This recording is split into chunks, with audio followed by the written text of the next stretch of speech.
Unser Gast heute auf der ZIP-Couch hat seine Arbeit schon hinter sich. Vor knapp einer Stunde war Romina Becks im Ersten zu sehen als Miriam Pesch in der Serie Verbotene Liebe, das Erfolgsformat der ARD am Vorabend. In ihrer Rolle ist Romina Becks jetzt frisch verliebt und alle Fans warten natürlich gespannt darauf, wie das weitergeht. Vielleicht verrät sie uns heute ein bisschen was. Willkommen im Land der verbotenen Liebe. Wenn ich Ihnen die Weinkarte reichen darf. Die blonde Miriam Pesch ist ein nettes Mädel, aber immer hat sie Pech mit den Männern. Ein Toast auf die schönste Frau Jetzt geht's aber los. in dieser Wohnung. Miriam Pesch leidet oft. Das geht auch gar nicht anders, denn genauso ist die Rolle angelegt, die Schauspielerin Romina Becks in der ARD-Kultserie Verbotene Liebe spielt. Das Serienuniversum betritt Romina im Sommer 2007, exakt in Folge 3038 und verliebt sich erstmal. Schon ziemlich lange. Und seid ihr zusammen? Nur gut befreundet. Der ist echt süß. Inzwischen ist die 22-Jährige aus der Glamour-Soap gar nicht mehr wegzudenken. Und neben der verbotenen Liebe studiert sie auch noch Anglistik, hat eine klassische Ballettausbildung gemacht und nimmt jede Menge Schauspiel- und Gesangsunterricht. Und hat kürzlich auch mal beim Jugendsender Viva moderiert. Genau das ist übrigens auch Rominas Traum für später mal. Moderieren. Oder doch Schauspielern. Irgendwas mit Fernsehen auf jeden Fall. Fernsehen können wir heute auch bieten. Willkommen auf der ZIP-Couch. Schön, dass Sie da sind, Romina. Ja, danke schön. Sie haben bei Viva moderiert und das war ganz überraschend. Wie ist das abgelaufen? Ich war als Studiogast geladen und auf einmal geht die Moderatorin aus dem Studio. Nee, wir sprachen dann auch darüber, dass ich halt immer Moderatorin werden wollte. Und dann meinte die Moderatorin, ja, ich mache mir jetzt einen schönen Nachmittag. Hier sind meine Karten und geht raus. Und ja, das ging alles so schnell. Es war auch eine Live-Sendung. Und ja, ich fand es aber toll, dass ich so ins kalte Wasser geschmissen wurde, denn so lernt man es, glaube ich, am besten. Oder so weiß man, ob es das Richtige ist oder ob es Spaß macht. Als Moderatorin hätten Sie einen großen Vorteil. Sie dürften im Winter Skifahren. Das dürfen Sie jetzt bei der verbotenen Liebe nicht. Warum nicht? Einfach das Verletzungsrisiko ist zu groß, weil naja, Skifahren gehört ja schon doch zu einer Extremsportart und da sollen wir einfach vorsichtig sein. Das wird im Vertrag festgeschrieben und mit Vertragsstrafe belegt oder was passiert dann? Dann werden Sie doch erwischt. Ja, ich rede jetzt nicht so gerne über die ganzen Klauseln, aber ich mache es einfach nicht, Punkt. Und sobald ich dann raus bin, dann werde ich auf jeden Fall erstmal wieder auf die Piste gehen. Okay. Jetzt sind Sie aber drin in der verbotenen Liebe seit 3 Jahren. Genau. War das schon immer so ein Kindheitstraum? Die Serie gibt es ja seit 15 Jahren. Also da will ich mal rein, da will ich mitspielen oder war es eher ein Zufall? Wenn ich ganz ehrlich bin, war es ein Zufall. Und wie gesagt, der Traum Moderation war schon immer ganz groß. Und meine Schwester hat mich mehr oder weniger beworben und ich dachte mir, oh, okay. Und als es dann soweit war, dann habe ich auch gemerkt, okay, es ist das Richtige. Und jetzt bin ich seit über 3 Jahren dabei und es macht nach wie vor Spaß. Und ich bin sehr, sehr froh, dass es halt spontan, dass ich dort gelandet bin. Nur soll es ja trotzdem Millionen Fans und der lange Zeit, die Serie läuft, noch 1, 2 Zuschauer geben, die sich nicht ganz auskennen und nicht jede Folge verfolgen. Kann man in 3 Sätzen sagen, worum es da geht bei Verbotene Liebe? Ja, Liebe, Herzschmerz und Drama.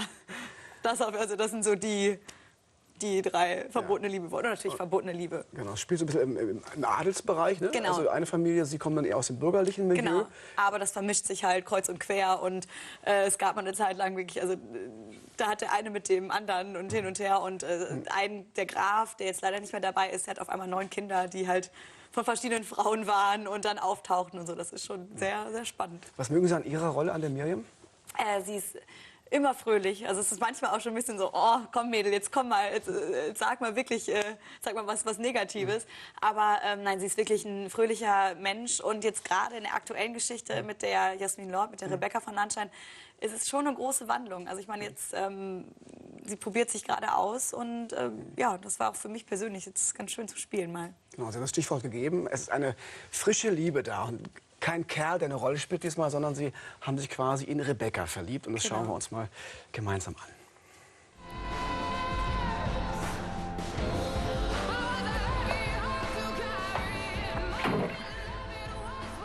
Wow. Ganz schön ungemütlich hier. Wollen wir nicht lieber auf dein Zimmer gehen? Da kommt jemand. Oh Gott, schnell.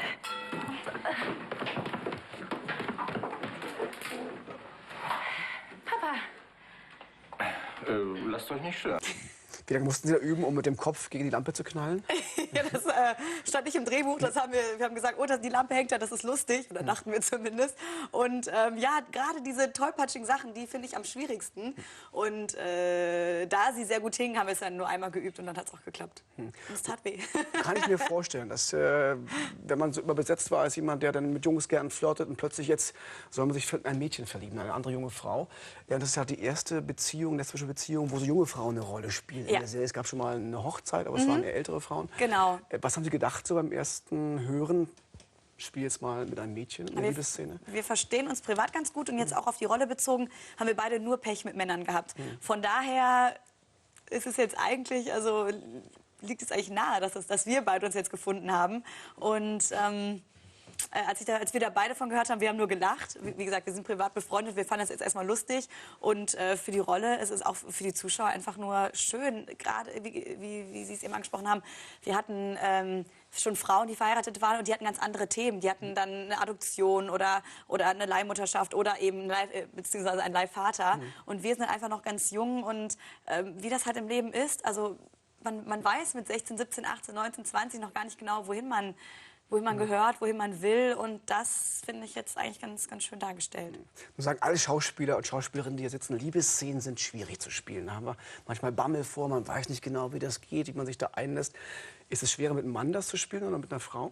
Ich finde es leichter mit einer Frau und angenehmer mit einer Frau. Also wir haben beide immer nach jedem Kuss gesagt, oh, deine Lippen sind so weich. Das ist halt wirklich angenehm. Man hat keine Bartstoppeln und es ist wirklich so, man weiß, wie man sich anfasst. Also das war ganz normalerweise, wenn ich mit einem Mann rede, dann denke ich so, sieht das jetzt natürlich aus, wenn ich den so und so anfasse. Und mit einer Frau war das ganz komisch, also nicht, dass ich jetzt privat lesbisch wäre, aber es war einfach, du wusstest genau, was natürlich ist, was der anderen Frau gefallen würde, könnte und ja. Wie reagieren die Fans darauf? Sehr positiv.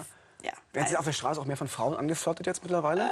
Das noch nicht, aber wir bekommen Fanpost heute aus Thailand, aus Israel, von den Philippinen, von überall aus den USA, Kanada. Das ist unglaublich. Die Geschichte wird auf YouTube rauf und runter gespielt und ich hätte das nie...